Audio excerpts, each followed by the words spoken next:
Hey guys, it's welcome to another episode of Talking Far, Far Away, the first one of 2018, and you'll find it a bit different this time because I'm now hosting this show.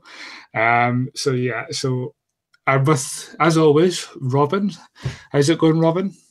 You know what, Scott? This is awesome. I'm so excited.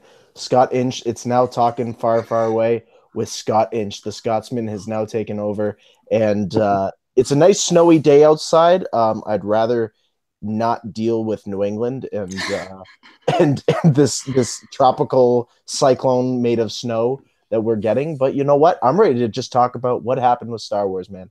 I mean, you've got snow, we've got rain, so it's okay across here to have a bit of rain. So last year we had a ton of Star Wars happen. I would say we had a great 2017 of Star Wars. We're now in 2018. We're probably going to get more great stuff coming out. I mean, Han Solo is coming quickly, but that's for this year. But me and Rob is going to talk about this week is we're going to talk about 2017 of Star Wars. So let's start off, Robin. We had, at the start of 2017, we had Rogue One. And I pretty much to say Rogue One kind of, started off, did really well at the box office. Yeah, Rogue One was probably the thing that jump-started everything, I feel, Scott. I feel like Rogue One was what got us pumped up for Star Wars Celebration and got us ready for The Last Jedi. And that film did so many great things for Star Wars fans that once The Last Jedi time came around, it was like, wow, we're really enveloped in this universe right now. And 2017 did not fail in that case. No, it certainly didn't. I mean, that first part of the 2017, let's just say like the first 4 months, January to April, it was so intense with Star Wars. I mean, we were coming into the second half of season 3 of Rebels, which that was a great second half of the season. And I mean, you, me, and Bryce spoke quite a lot about it on our Rebels recap. You could go back and check out those episodes. The three of us, we spoke about it, about those episodes. I mean, you got pretty sweaty over the Mandalorian stuff. All of that Mando glory from the second half of Rebels, man. That was just some fantastic stuff. I cannot say enough. And I think here at the BrickCityBlockade.com podcast network, Scott, as you know, it's one of those things. It's like we look back at it and where we are now with Star Wars Rebels and how crucial a lot of that storyline was in the second half. And again, like you said, I mean, Rebels recap, we broke it down for you guys. Go back and listen because we had some really, really in-depth conversations. We talked about our good friend, Mr. AP5, a bunch. And, episodes that others felt were filler, you know what? They did a lot for the fandom and they did a lot for the community too. Yeah, I mean, we'll just quickly jump on Rebels here now. I mean, you said it yourself, Robin. A lot of the episodes that came about there in season 3, it did kind of start paying off in season 4, especially with the Heroes of Mandalore two-parter that we had at the start of season 4. Those episodes with Sabine, it certainly did play off in those first 2 episodes, and those first 2 episodes of season 4 were fantastic. I mean, you want to talk about jumping off on the right note. I mean, Star Wars and Dave Filoni and Lucasfilm, I mean, just overall, I think the fans were completely pleased with everything that kicked off, specifically with that season and heading into this season and everything happening. It was just absolutely fantastic. And I'm going to be fascinated to see what happens now that we're moving into 2018. What's going to happen with Star Wars Rebels because of what 2017 did. Yeah, I mean, I think we've got about the last 6, 7 episodes left to go, and yeah, I think we're all going to be in tears. I'll be settling in tears, so you might not see me for a week. I might just be hiding under my bed, crying away at the fact that Rebels is ending because it's such a great show. I mean, those first 3 episodes in the first season, okay, they're a bit kiddie-ish, but once we got into the later part of the first season, my God, those episodes were so good, especially when Talkin came in and you kind of knew what you were getting from Talkin. And boy, oh boy, did he bring a lot in. So that was Rebels, the first half of 2017.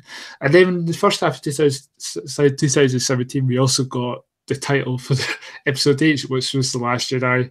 Rob and I, again, we spoke about it. We broke it down. We tried to figure out what it'd be, whether it'd be Luke. And I think everybody kind of knew it was going to be about Luke. But then, if you haven't seen the movie, I'm not going to spoil it just yet because it's been out. But you need to go see it. But we kind of knew that The Last Jedi, where it was heading for that title.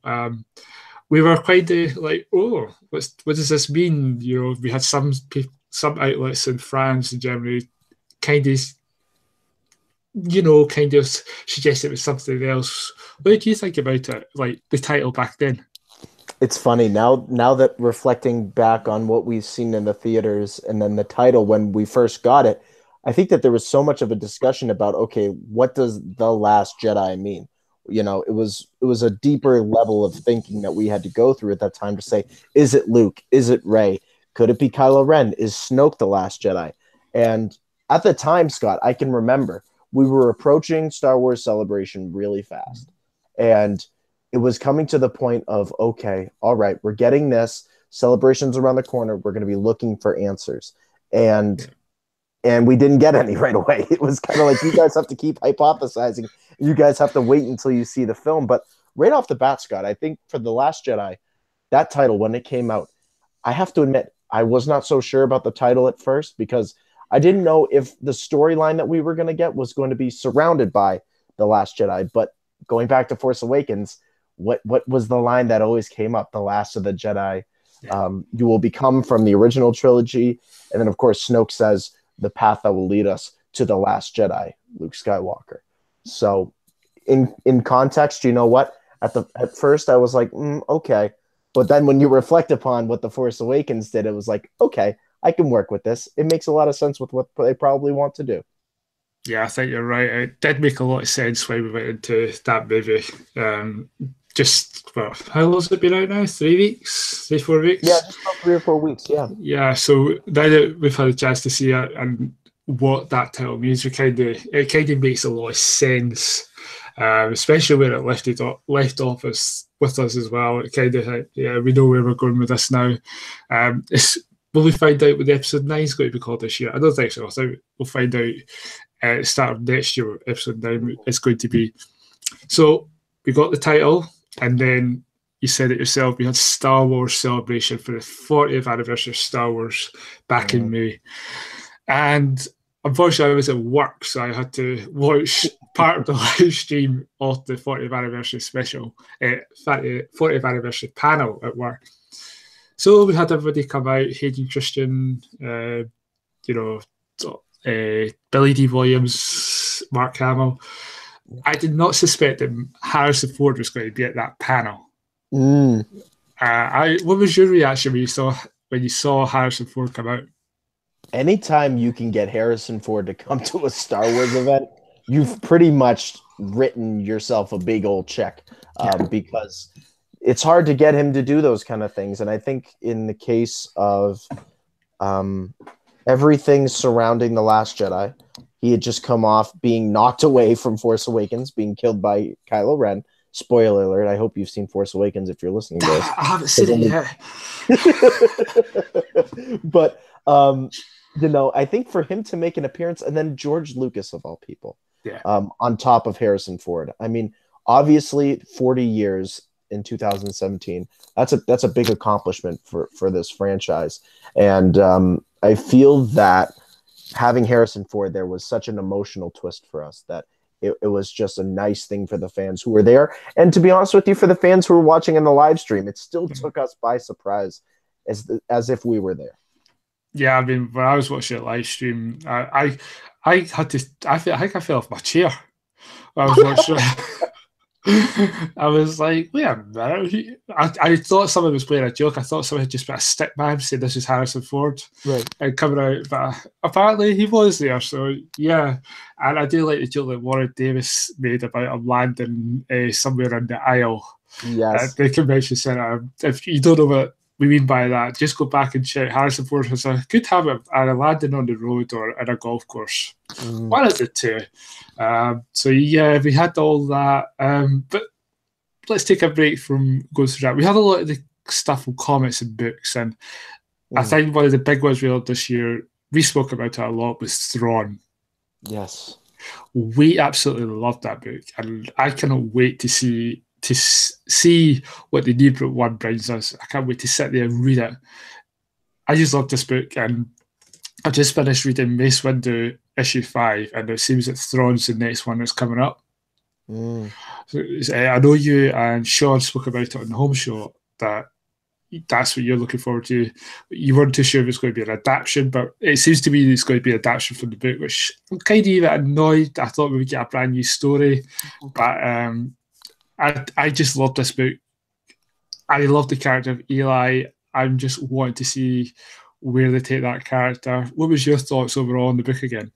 Oh, of all the novels that came out in 2017, Scott, I think Thrawn is the one that just kind of really hit home because, again, Filoni had brought this guy back into canon in Star Wars Rebels, and the fandom was once again, some of it was saying, oh, who's this Thrawn guy? Yeah. And then some of it was like, holy cow, they just brought Thrawn into canon, and now we're going to get a book about this guy and get some backstory.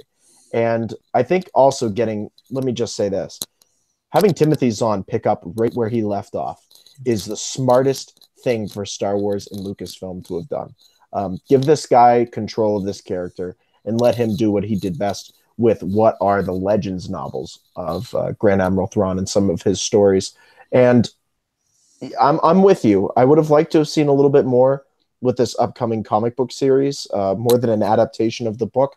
However, I do have a funny feeling that Timothy Zahn probably had some say in it, and maybe he even threw a couple extra things in there in terms of maybe his discussion with the Emperor, obviously.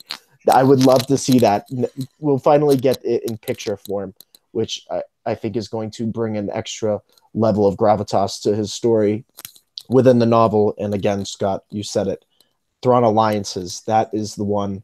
We see him this year, Vader and Thrawn standing next to each other on the cover of that book. And I think it wasn't at Celebration where they announced that Thrawn Alliances was going to occur, if I'm correct. I think it might have been, but I keep thinking it might have been a wee bit later at Comic-Con. Maybe it was New York Comic-Con, I'm thinking, because you know how the con flow is, Scott. They just, after Celebration, it's like, yep, here's D23, here's New York Comic-Con, here's San Diego Comic-Con. Yeah, it was at Star Wars Celebration, I hate to say this now, 2 years ago, the one I was at when they announced that the Thrawn book was coming out. Because I remember that room erupting. I mean, me and my mate were cheering because we'll get Thrawn coming out of Rebels. But yeah, you said it, Robin. But basically, Thrawn is adding tiny little pieces into the comic. And that's great because it kind of gives us a bit more detail, certain bits that might not be in the book, or maybe the way we do imagine it in the book will be different from what's going to be in the comic book. It's a case of what you see at the moment, but it's definitely one I'm definitely looking forward to reading. And a lot, as you said, I cannot wait to read Thrawn Alliances. Just that cover with Thrawn and Vader on the front. I hope they make a hot toy of Thrawn. Yes. I know Brian will probably want to buy one as well. Which I'm going to take credit for. I got him into Hot Toys, so I'm taking credit for that. I will get you into it. I will make you buy one. Yes, I've got the SH Figure Art Death Trooper. Thank you to Mr. Brian Fontaine himself. It's sitting there along with my Death Trooper collection. So I've entered the world of Japanese toy collecting, and soon I will enter the world of Hot Toys. The evil Emperor will persuade me, as he does, Mr. Scott Inch. Yes, I mean, I've got my Vader one coming in about a year. Ah, very nice. So I'll have the Empire Strikes Back one coming. So yeah, during that time though, we had a very quiet period between, the Celebration and Comic-Con. There wasn't really much at Comic-Con. We had a bit of the comics. It was pretty quiet. And then bang, we had D23 and we had the Last Jedi panel. Now, we all speculated whether it was going to be a trailer or we're going to get something else. And we kind of got a behind the scenes, which when I spoke to you on past episodes about the marketing. They did the exact same marketing they used for Rogue One and The Last Jedi, The Force Awakens. So we got that behind the scenes. And boy, oh boy, I did quite enjoy the behind the scenes footage that they gave us, especially the last bit with Admiral Akbar going, "It's a wrap."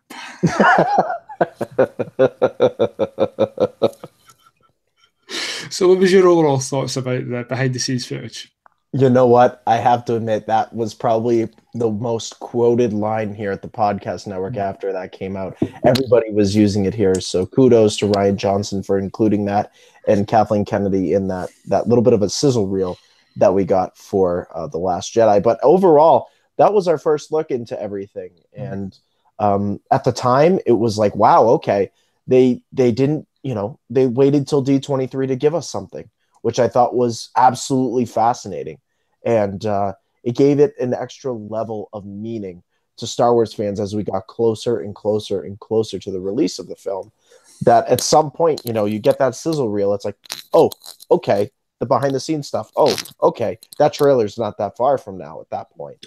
And it wasn't too long after that we finally got our first trailer for The Last Jedi. And to me, anytime you can give us anything behind the scenes, I'm all about it. And with The Last Jedi, I think it actually proved to be a great way of not only saying, you know what, it's coming, but also saying, yeah, this is what Ryan Johnson has been busy doing with this film, and the level of intensity and satisfaction and pride that he has in the product that he's pushing out. Yeah, it was such great stuff to see. I just love the fact that we were seeing how this movie was getting made, just like how the cast were feeling. And I love the music that played with it. You could go to Spotify and get that. The music is on Spotify, so you can actually have a listen to it. It's on my favourites list, so when I'm on my way to work, I usually listen to a bit of that music. But yeah, the behind the scenes stuff, he did a great job on letting people see and the cast speak about it. It's just a great piece. I love when they do this, when they show us, because we don't get much of it on DVD much or Blu-rays much now about behind the scenes like we did about 10, 50 years ago. Mm-hmm. And we're kind of now starting to get Lucasfilm are giving us an extra bit of treat to let us see some of the behind the scenes stuff. I did forget to mention when we were talking about Celebration, we did get the first teaser trailer. I think we were all sitting to our seats and watching the telly, but to see this first bit of the trailer, and that last line when Luke says the Jedi must end, we were all scratching our heads going, what does he mean by this? Yes, absolutely. But obviously we kind of, dicing The Last Jedi, we can understand what we meant. How did you feel when we first saw the teaser trailer at Celebration? Yeah, you know what? And on top of the teaser piece at D23, the behind the scenes, and then when you add that to it, getting that at Celebration, I think that it meant so much to the fans that we could actually hear Luke say a line. I mean, that was the big thing. It's like, is Luke going to say anything in The Last Jedi? Are we going to get anything? And the one line we hear him say is, other than breathe, is the Jedi must end. And for us as fans, it was like, whoa, hold on a second. What do you mean the Jedi must end, Luke? And I think looking back on it now, that was a great way of not just getting us ready for this film, but, and I keep saying that because that's its job, but also just allowing us to understand that this film is not going to be what we thought it was going to be. Or as Luke says in The Last Jedi, this is not going to go the way you think it is. So I think that was a really great moment for Star Wars fans at Celebration, and it blew our minds. I think that's simply how it has to be put. It blew our minds as fans. Yeah, I had to watch that trailer a few times just to understand it, see what I was seeing, because there was so much. There's little bits in it you miss the first time, and then there's so much you have to see a second time. It's like seeing the movie itself. You have to see it repeat views just to kind of get the bits that you miss, so you can go, oh my god, or oh my god. But when he said the Jedi must end, I honestly thought he was going to mime through the whole movie. Mm-hmm. You know, I know Mark Hamill's like he's a pretty good actor, one of the best out there. But I honestly thought he was going to mime it. I would love to have seen him just like doing hand gestures and all that. That would have worked for me. I'm sure it would have worked for you as well. Mime version of Luke Skywalker. You'd have to paint his face. You'd have to get the little French hat on him and everything with his Jedi robes, and have him do the entire act that way.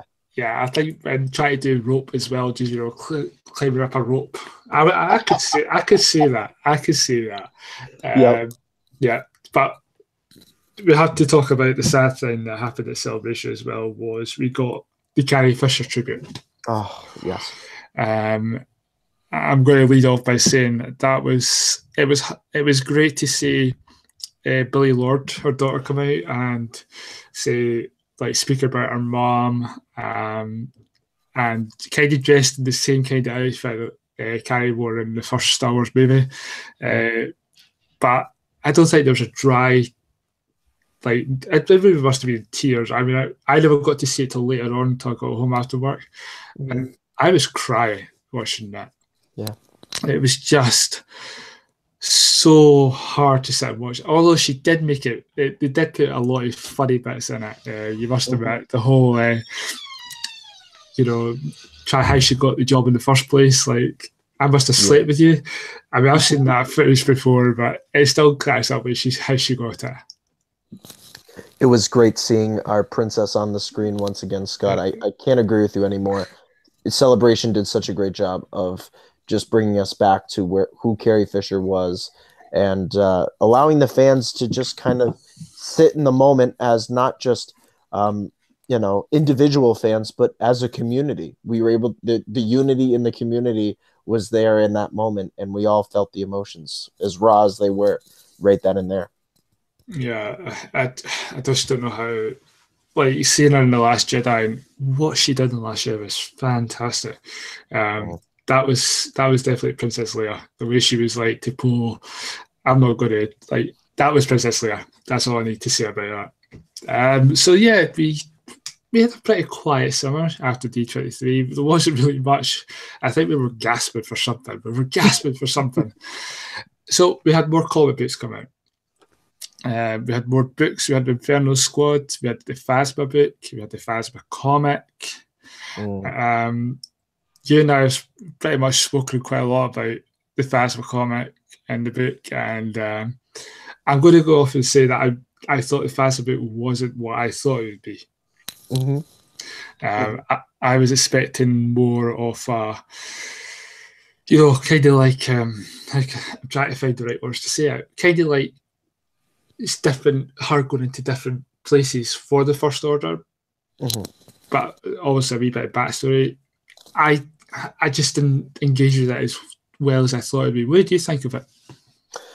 In terms of the novels leading up to The Last Jedi, Phasma for me, it didn't hit, and it's not to put anything on Delia S. Dawson, because she's a wonderful, wonderful author. But at the same time, Phasma's a tough character to work with. You're therefore given the responsibility in that moment I'm not going to say that I know what happened, because that would be completely wrong of me. But she was given the task of giving quite a bit of backstory for this character. Not only did she have to also work with, there's a comic book also with Captain Phasma. So you have to kind of play off of two pieces of canon that are sitting out there at that moment. And when the release comes out, that comic book is going to be present. And I thought that, I really liked certain moments within the book. I'm not going to spoil it, because I feel like you guys should go out and read it anyway, because you can build your own opinions about Captain Phasma from it. But stuff that happens in The Last Jedi, after reading that book, I look back on it, even with the comic book too, Scott, and I say, okay, all right. There's not really much for me to build off from here. The longevity of the character, I'll say this much. Yeah. The longevity of the character plays itself out more in the canon pieces than it does in the film itself. And I think that kind of threw me off a little bit, but I don't know. That's my personal opinion on it, Scott. You know, everybody has their own opinions about the novels and the canon content. Yeah. When it comes to fast, I can 100% agree with you. I totally agree with you. After seeing The Last Jedi, and then because before I had went in to see The Last Jedi, I had read the Phasma comic and the Phasma book. And after I'd see what the done was done in the movie, I was like, all right, okay, okay, I can understand. I don't really want to say any more because it's leading into spoiler territory. I don't really want to do that. But I was quite surprised. There, I'll use that word. I was surprised they used what they did after reading that. I was like, you had all this story and you went that direction. Okay. What I will say about the comic was it was great to see how it was great to see, the comic kind of changed a wee bit because she didn't want people to find out she was responsible for Brendan Shields dying and responsible for Star Killer base being destroyed. So that was what was great about that. She had a personal vendetta to go after. So that was great. I quite liked it for that reason alone. I mean, but yeah, it's a difficult one because I don't really want to go into spoilers. As Robin says, check it out and formulate your own opinion of it because that's the only way you'll enjoy it more if you come up with your own ideas about it, etc. So when it comes to Phasma, again, I had mixed feelings about it, but check it out for yourself. You might find something in it that you go, wow, this is a great book compared to how I found it. So it's just one of these things. Everybody's got subjective views on things, and that's just the book's kind of like that. You can like it or leave it. It's don't get it all. Delia, is it Delia Dawson? Delia Dawson, yeah. She's a great author. It's just this one didn't quite click for me. But then we also had Claudia Gray do Andala Leia book. And yes. Before I go any further, check out our interview with Claudia Gray on the BritCityBlockade.com website that we managed to get her to do. It's a great piece. Check it out. Robin was able to get her to answer a few questions, and it's just a great wee piece to read. But yeah, she did Princess Leia, Princess of Alderaan. I absolutely love this book.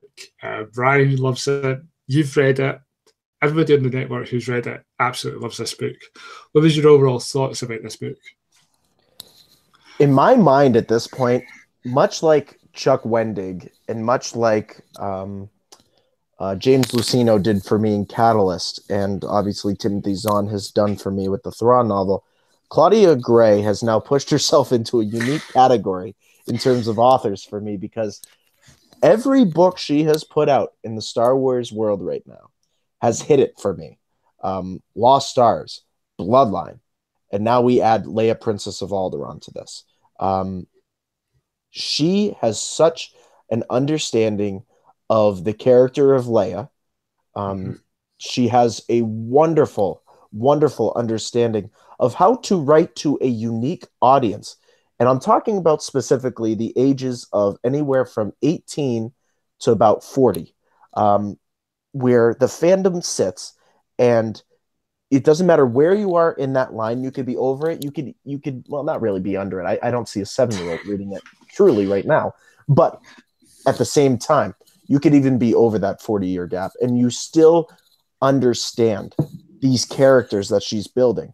She gives so much more through Bloodline and through Leia, Princess of Alderaan, to the character of Leia that it is absolutely wonderful. She has become my favorite author in the Star Wars universe because of the way she handles the lore. She has such a great way of giving more to us than what we even expected heading into a book. And Leia, Princess of Alderaan, gives so much to the character of Leia and just so much to everything that Carrie Fisher. You could feel Carrie Fisher's attitude in the book, the way that she acted out and played the character of Leia.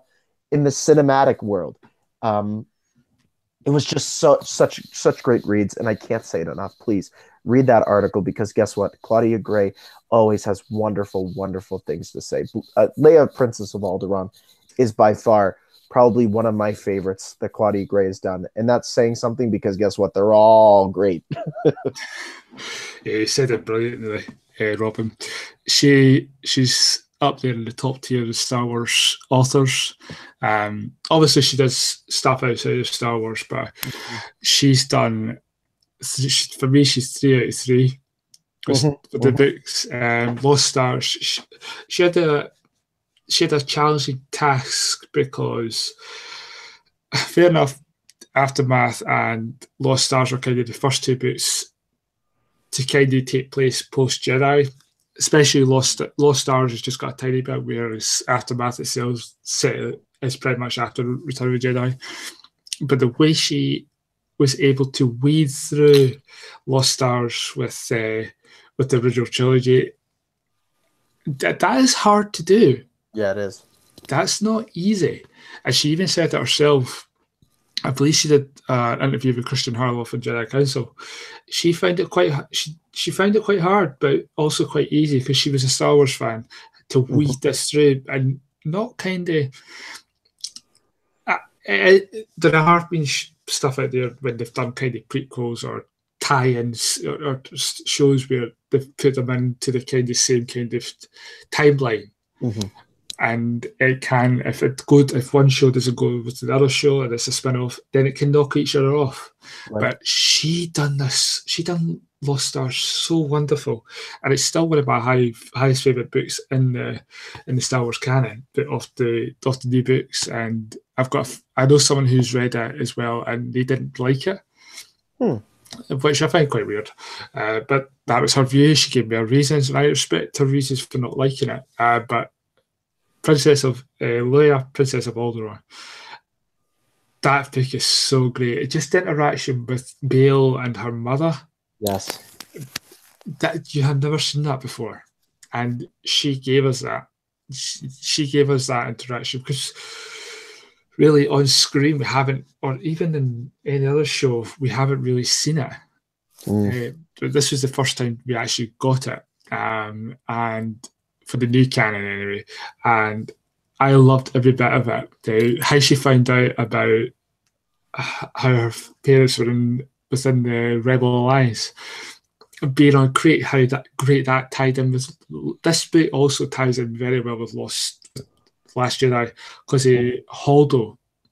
Yes.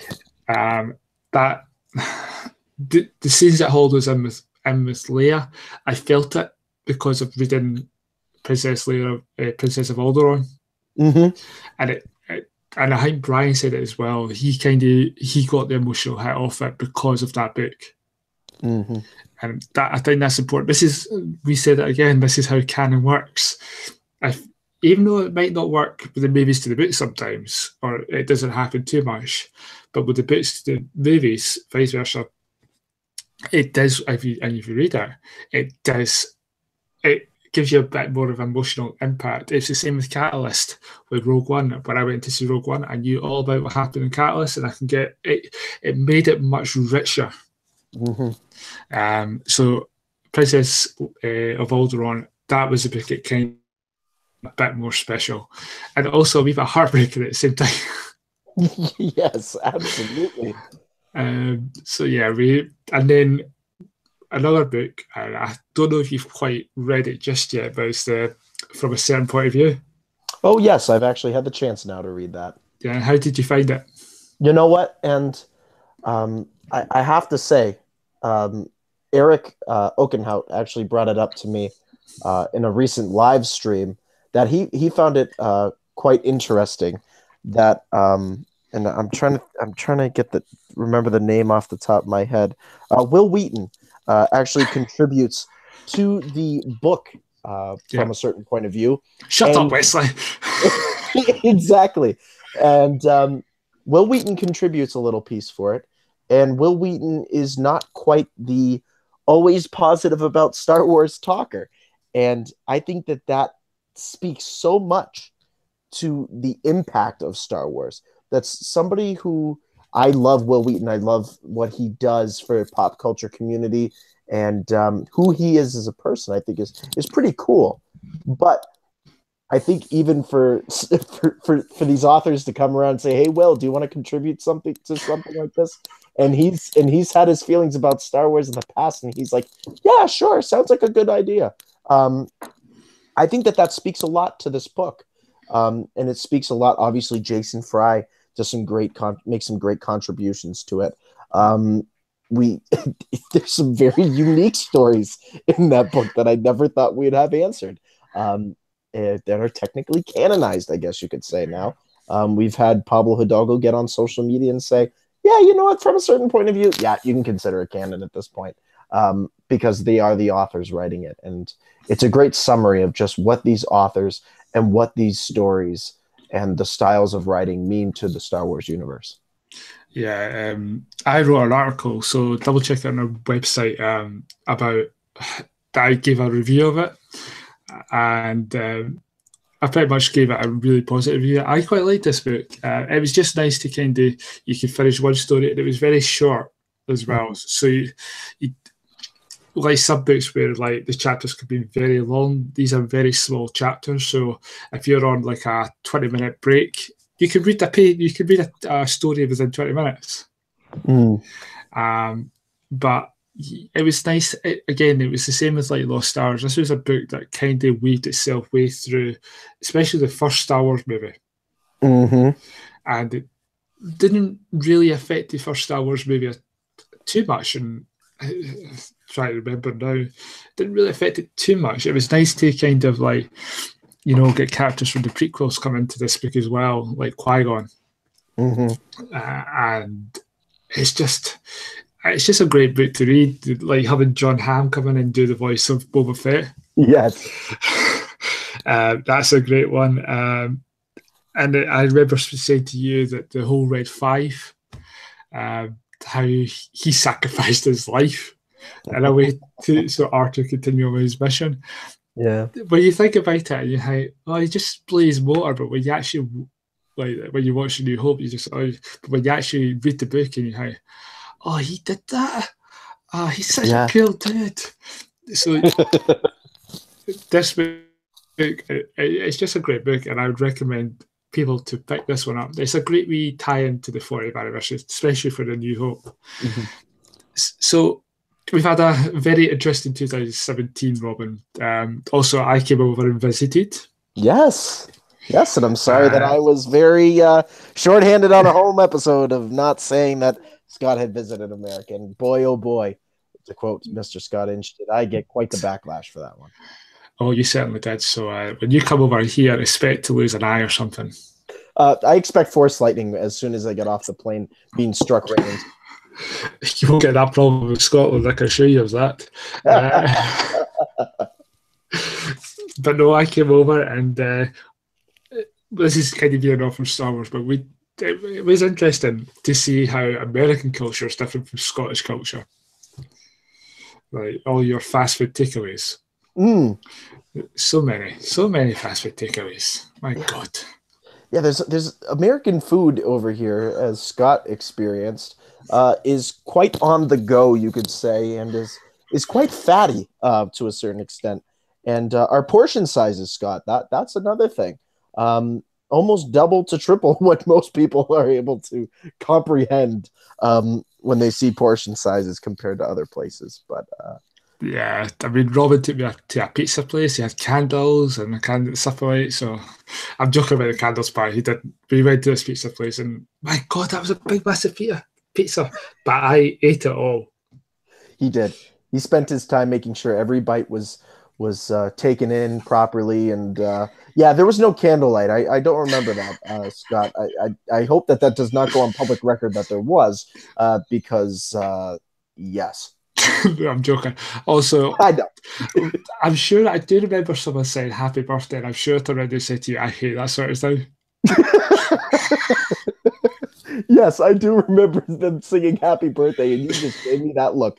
Like, they do this here? They start singing happy birthday out in public like that? Yeah, I was just like, when's the plane back to Scotland? So yeah, so I got to meet all you guys, and I will say it was a fun experience. And I certainly will be back. I'll be back. And you guys made me feel very welcome. So to everybody on the network, you guys made me 100% welcome, and I appreciate that. Yeah, it was. I mean, anytime we can have a Scotsman over to eat pizza, talk Star Wars, go to Boston, grab some food at Cheers, and get to experience America, it's a wonderful, wonderful experience, and many more opportunities coming in upon the horizon. I'm very sure.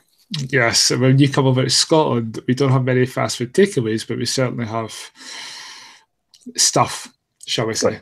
Yeah, Good. strip clubs. Anyway, so by the time we get to the last part of the year, we're headed into the last part. We're starting to get. We had Force Friday. Force Friday.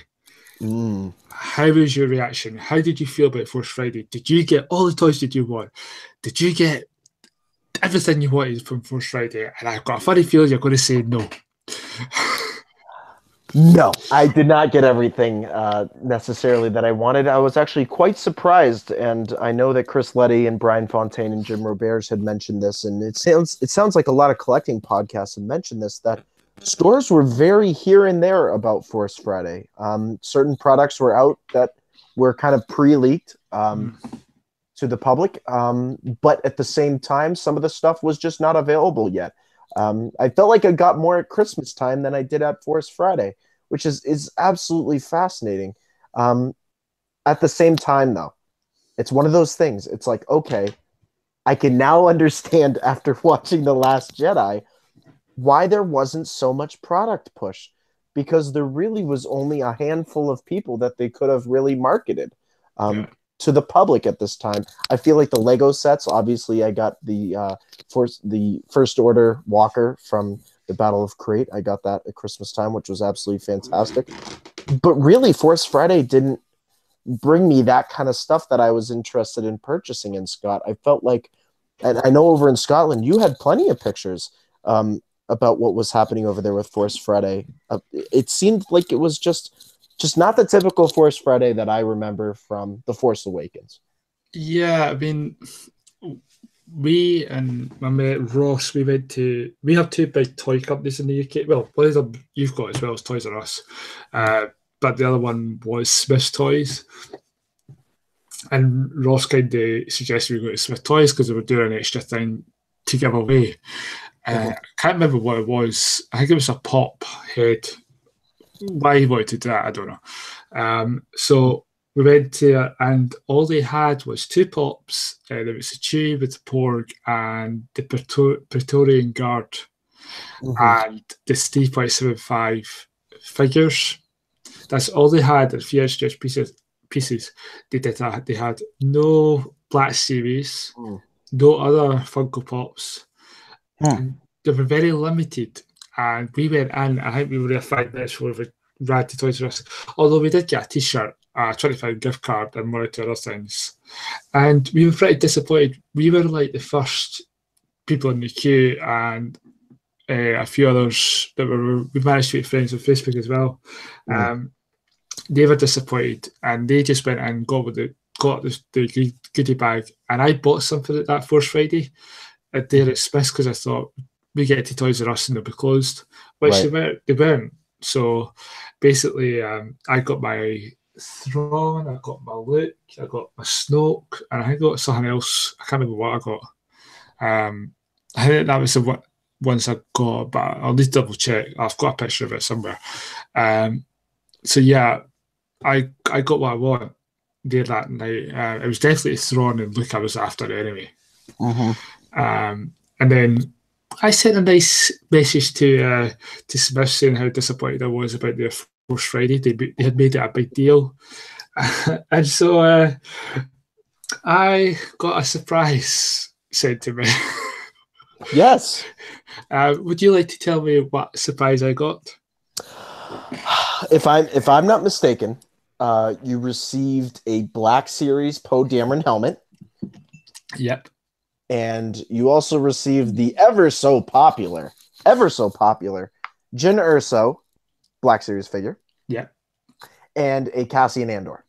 Yep. And Ray, Force Awakens Ray, with a lightsaber. Correct. Unfortunately, I don't need a Jyn Erso, so if you need a Jyn Erso, you can contact me at please give me a JynErso.com and I'll be happy to give you one. So, yes, I got a Black Series Poe Dameron helmet, and I think I made them really quite jealous that I got one.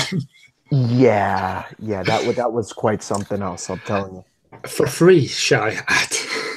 Yes, absolutely. Anytime you can get something for free, Scott, I feel also not only are you pleasing a Scotsman, but you're getting rid of inventory that probably, I mean, I've seen them on shelves still here and there, but I think it's still, if you know the price point, then you know exactly what I'm talking about. Yeah, I mean, they were going for about £80 over here. I remember when we were at Krypton, you actually had one in your hand, and I think you all tried it, and I had to tell you, you had to take out the wee padding inside to fit it on, because if you've got a big head, you can't get it on. I do have quite a big noggin. This is true. Yeah. That helmet does not go on just as slip-in and slidey as I would like it, if that's the proper word to use for putting on a helmet. But you know,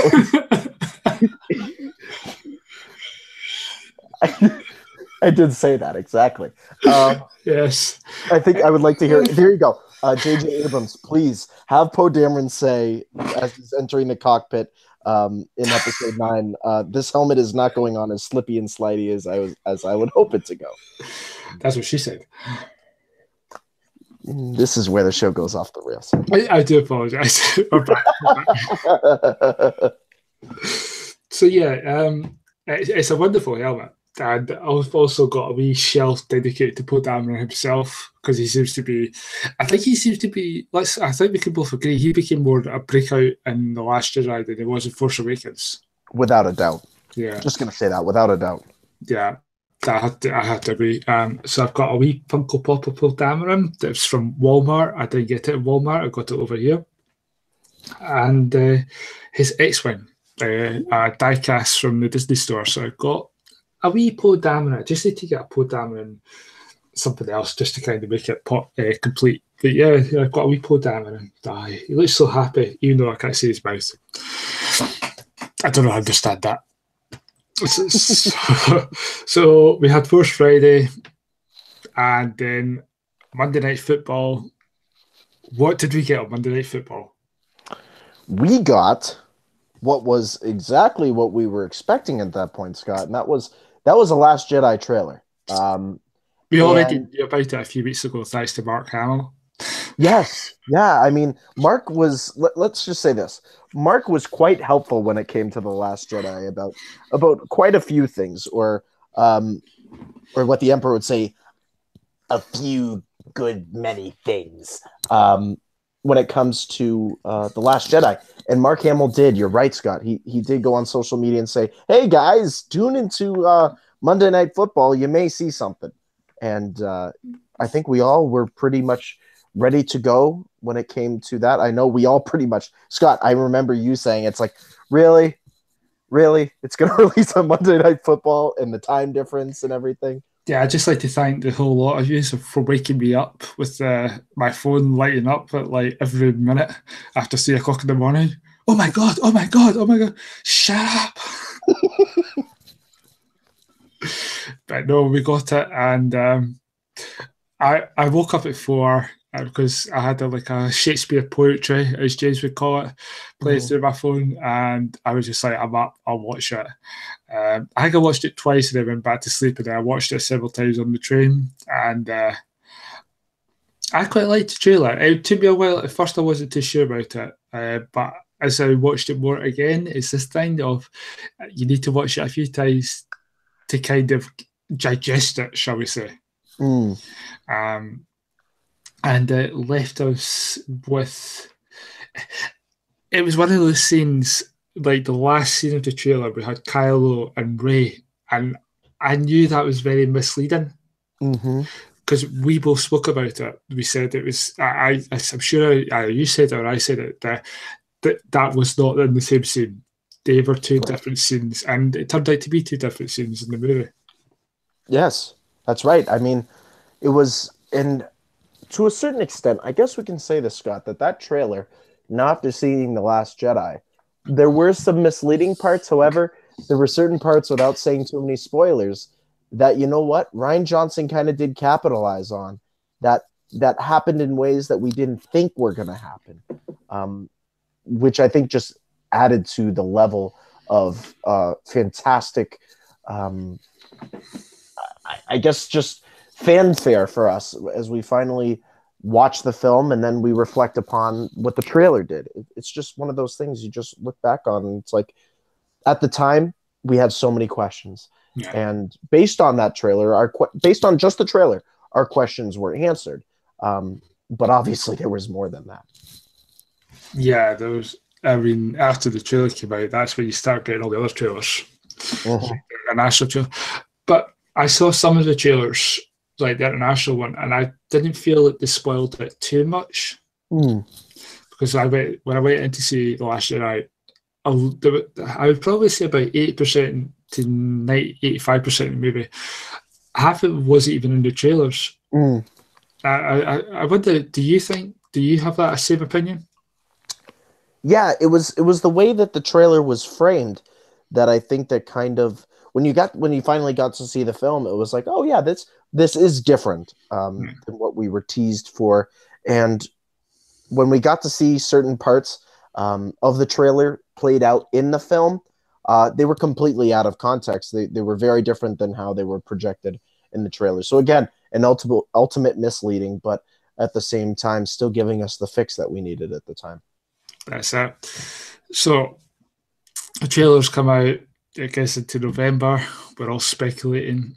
Then we hit December. And then we hit December 14th over here. I get to see it 24 hours early. I get death threats from Brian and yourself, not to spoil it, and James, not to spoil it. And as I was in the cinema, I know James, Chris, and Jim, not James, Brian, Chris, and Jim were having a chat about it, about The Last Jedi, and they mentioned that I was in the cinema right there and then when they were talking about it. I didn't say anything though. I kept my mouth stooped. I did not say one word. I remember coming out of cinema and I remember saying to you, that was interesting. Or that was something, it was something, but I didn't spoil anything. And I wanted you guys to go in completely. I wanted you to have the same experience as me. You know, this is the thing when we spoke about it, was when the reviews started coming out, and one website, which I was annoyed to hear, Variety has spoiled pretty much all of it before the movie had even come out. And to look at 2017, that's one of my disappointments for Star Wars in 2017, was there were people out there before the movie had came out spoil it for people. I remember watching Jedi Council, or was it Jedi Council, or it was, yeah, they had on Collider, they had done a non-spoiler review, and the first comment was a spoiler. Yeah. And I do not think that was appropriate. I think if you're going to keep spoilers, please keep them to yourself. I'd like to go in kind of blinders, not knowing. So how did you feel, about people spoiling it or going online spoiling it? We know that some people I know saw sometimes, but they didn't say anything. They were like us. They wanted to keep it a surprise. So how did you find out? How did you feel about all like Variety doing that? And B, how well did I keep not saying a word about it? You know, it's one of those fine lines that I think here at the Podcast Network, we like to try to draw, and we have to try to kind of hold ourselves back to. You guys are listening to it right now. I'm talking far, far away here, is that we're not trying to spoil so much, because people have to get to the theater within the time frame that they feel is necessary. They have work. They're very busy people. So it's hard to give a specific to when it's an appropriate time to talk spoilers, or when it's an appropriate time not to talk spoilers. And for everything that happened with The Last Jedi, I think Variety took it down the route of, we want to be the first people to talk about it. We want to be the first people that will tell everybody what is what with the film. And I think we see this a lot with social media. And for me personally, it was just a turnoff at that time. I thought for fans it was very frustrating, and that in the world that we live in, there should be a greater respect for how social media is handled.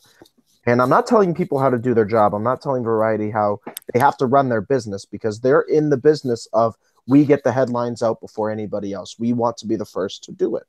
But when it comes to Star Wars, that's one thing you do not want to mess with. You don't want to put out stuff before people have seen it. And to me personally, I'm going to say this. I'm going to be 100% honest with you, Scott. It's a lesson about what not to do. When you are in the world of media, when you are a fan and you really want to say something, is what not to do. And be patient and wait for the time when it's okay to talk spoilers. And it turned it off for me. A lot of people were spoiled about one specific thing. And I feel that as a community, The Last Jedi has taught us so many lessons about understanding and what we should be doing as a community, and things that we should try to avoid, just to make sure that everybody has an equal opportunity to really understand this galaxy far, far away. Yeah, I completely agree with you. I think when it comes to Han Solo and Episode 9, I think, and Eri and all the other movies moving forward, I think I might just do what Jim did and just take a Facebook, not Facebook, but a blackout on social media, so that I don't see spoilers. But I think there are some sites out there that kind of like hide the comments, so you have to press a button to load them. Yes. I'd like it if some of them did that, especially YouTube, because it's quite easy to see some of the comments that you don't want to see. Yeah. So, Robin said that we'd rather just everybody have that period of time, because the first couple of days, not everybody's going to see it opening night. They're going to see it maybe the weekend, the Monday, the Tuesday after the initial first weekend. Because when Star Wars comes out at Christmas, people are either Christmas shopping, trying to save some money so they can do it the following week within their budget. There are many reasons, but the thing is, please don't spoil it. Yeah, right. So that's pretty much what happened in 2017. As I said earlier, we've got Rebels. That season 4 side. We've had a great run of the first few episodes. There was one or two and I think Brian even said one of them was definitely a filler. But I have a funny feeling that it will kind of mean something as we go forward into the last part of season 4. So we pretty much covered 2017. So we're now heading in, now that we're in 2018, we have Han Solo coming up. We have the last part of Rebels. I have a funny feeling we will get an announcement of the new series set after Rebels, or maybe even about the television one, the live action series that's coming out as well. So what hopes do you see for 2018? And also, what was your favourite part about 2017? Oh, I'll answer that one first, because that's a really great question, Scott. 2017, I think probably the best part, not only Scotland guy coming over here to America. I think, you did that right. Yeah, I did it right that time. Like, give me that one little break. I will let you off. Let me off for the second.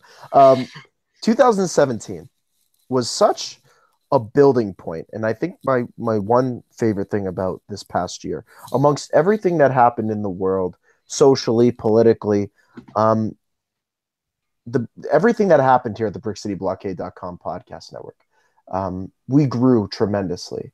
The people that we've added to this network have been able to bring something absolutely fantastic to the conversation, and the experiences we had in 2017 as a network. I think really are propelling us forward. And I think there was just so much great Star Wars content, specifically at the beginning of 2017 and then towards the end, that really, really, again, just pushed us forward, made these conversations even more important, and really unified us as a fandom. So for 2017, for me, Scott, I feel like everything that's happened here at the podcast network has allowed us to go to the next level. We've leveled up, I guess you could say, in video game terms, and we've been able to do some pretty special things. And going into 2018, listen, I just want a lot of great, great Star Wars content in terms of the canon stuff. I want really great comic books. I please, please, Claudia Gray, please have a hidden novel that you're writing somewhere and you're not going to announce until summer or something that it's going to release towards the December time period. I would just love to see some more canon books happen. And I feel like our conversations in 2018, there's going to be quite a few canon conversations overall. Yeah, I think we've got. I have to agree. Yeah, Claudia Gray's done 3 Star Wars books so far in 3 years. So 2015, 2016, 2017. I think she's got 1 coming out this year. Yes. Yes, they will probably knock at her door right now. Can you do another one, please? Can you do another one, please? Because from what I'm aware, there's not really been any announcements of after Thrawn of any more canon books. True. So I think we will get some information coming out. But yeah, 2017, I've been doing this a year with you now, with the whole network. My God, a year has gone already. I'm surprised you haven't kicked me off just yet. I'm joking. But yeah, 2017, the best part, obviously, going across to see you guys. I would say that's one of the best parts. One. But just the whole canon stuff. I really enjoyed a lot of the canon stuff that's came out, especially Thrawn, and some of the comics that's came out as well. The Star Wars comics been up and down, but it's mostly been up. But I love the fact with Vader, they've redone, like took a new take on Vader set after Return of the Jedi. That's been one of the best comics so far in the canon run. Anything with Vader, you've got to love. And going into 2018, I'm with you, the canon stuff. I would personally like them to cut down on a lot of the canon stuff focusing on characters. Mm-hmm. I just feel there's too much of it at the moment. I know Sean was reading Mace Windu and kind of fell off with it because he just got bored of it. Mm-hmm. So hopefully they kind of cut it down a wee bit just to do like maybe 1 character a year, just to kind of give us that breather. But yeah, there's so much great stuff coming up. I mean, we've got the Rian Johnston trilogy of Star Wars movies coming up. Who knows when that is? Hopefully we'll get more about the Obi-Wan movie coming out. So we will have to wait and see. Who knows? I'm sorry, I'm doing a Doctor Who. Who knows, eh? Who knows? So, Robin, I think that brings us to the end of the show. And also, it's that wee bit of the show we like to call... Oh, it's that little thing we like to call plug time? Oh, is that what we call it? Plug time. Time. Plug time. So, Robin, where can they find you across this wonderful maze of social media? You guys can follow me over on Twitter at Mr. Vogt Tweets. Please make sure to head on over to Instagram. Follow me at The Official Vote. Also, please make sure to send me a friend request over on Facebook. And follow me throughout there. There's a lot of great stuff. I'm always doing live streams with Andrew Merton Garish. That's the Knights of the Order discussions that happens on Wednesday nights. I'm doing a lot with Caden Patrick with Make the Jump over on my personal feed and on the Brick City Blockade Podcast Network 1. So please make sure to send me that friend request. Follow me on Twitter for everything happening in a galaxy far, far away and pretty much everything happening with this guy over here in America. Yes, Robin's a very busy guy. I'm surprised he is able to sleep half the time. It's tough. Do you ever sleep? Let's see. Bedtime for me now has become 11:30 pretty much. So, and with work the next day, you find a way to do it. All podcasters know what I'm talking about. You find ways to get the sleep when you need it. Yeah, just knock yourself out with a tablet or something like Mr. T. Just do Mr. T. Yep. Yeah. You can find me on social media on Facebook at Scottish or on Twitter at Scottish 85. Yes, that's it. Send me a request. I'll add you. And follow us on Facebook at the Brick City Blockade. Give us a thumbs up. Also follow us on Twitter. And also head to our website on brickcityblockade.com. We've got some great articles up there. We've got the timeline of the Star Wars canon. Obviously, we'll be updating it because there will be more stuff coming out this year. And as we always say, may the Force be with you. Always.